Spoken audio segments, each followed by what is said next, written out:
So many of us here watching this are high achievers, and we know that we're capable of doing a lot. But that also leads to us feeling very frustrated at times, knowing that we can do more, but we're wondering how come we're not reaching and living up to that potential that we know that we have in us. Sometimes I think that we're just looking at it at the wrong angle and we're asking the wrong questions. But what if the question that we need to ask ourselves is, what is the story that you want to tell? Every single person has a story, and every single story matters. And sometimes the best stories that we have a lot of pain, and it has a lot of hurt. But where there's pain and there's hurt, there's authenticity, and there's being real, and there's connection with other people. I won't lie, and I don't want to say that everybody's going to be on the same level playing field. No, we're not. Some people will have to work insanely hard to do some of the same things, and it's because of the hand they were dealt, and it's not their fault.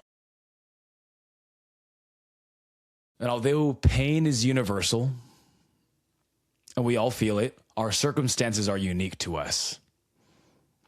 But despite the hand that we were dealt, the question is still the same. What is the story that you want to tell?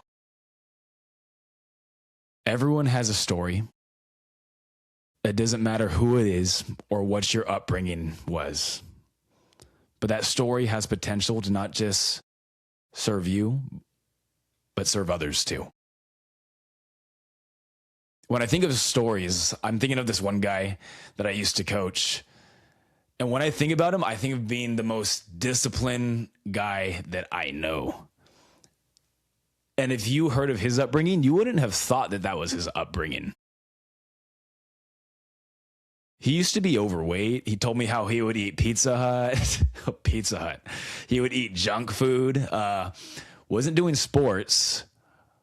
Didn't come from a family that had a lot of money. But even despite all that, he still lost a bunch of weight. Like, he has abs. He's super disciplined at everything he does at his job. At anything else he puts his mind to, he's just successful at it, and he's great at it. And when I'm talking to people about him, I'm not talking about the specific achievements that he did. There's that, but what it really inspires me, and what I tell other people, is about how his work ethic was and still is. So that story that he has isn't just to tell people how great he is, but it's to help them see the potential that they can have with their stories and their lives as well, and what they are capable of. That brings me to the first point that I have, is that your character will outshine your tangible achievements. Years ago, my pastor gave us all these cards, and he had us write down qualities that we want people to remember us by. What qualities do we want to live our life with? And how are we going to carry that out? One day we're all going to die. And there will be people at our funeral. When the people closest to you stand up to talk about you, I doubt that they're going to be just talking about how much money you had, all the cool stuff that you bought, the cool cars, your great work success. I bet they're going to be talking a lot more about who you were as a person and your character, and how they remember you treating them and loving them and helping them. And that's what your story is. And if there is any success stories that they're talking about, that anybody's talking about you, they're probably inspired because of your character, your upbringing, and all that you did to achieve that, despite what you've gone through. So one day when people remember you, how do you want them to remember you? How did you live your life? Not what achievements did you have, but what qualities did you possess? See, everybody has a story. And like I said earlier, some of the best stories have pain. And Pain is universal, but what you do with it is up to you. See, pain can consume us and it can sink us. But there's also a potential for that pain to catapult us. When I say that, sometimes I'm afraid because you might be saying, Alec, you don't get what I'm going through. You don't get how this person hurt me. You don't get all the struggle that I've had to deal with. And that scares me because it's very true. I do not understand it. And I'm sorry that whatever you have gone through, you've had to go through, that you had to endure it. And I might not completely realize everything you had to struggle with and all the hurt and pain that you've gone through.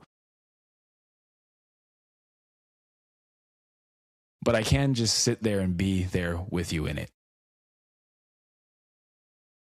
Until you're ready, until you heal, there are people around you that can sit with you, be with you in it.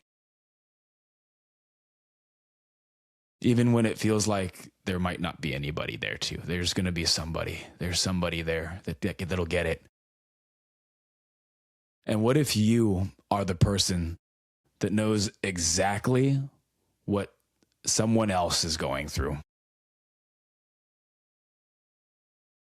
That other person needs someone else to understand. And what if you're that person?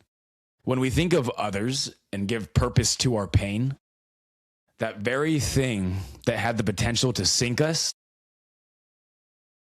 is what's launching us and catapulting us into something we never would have imagined.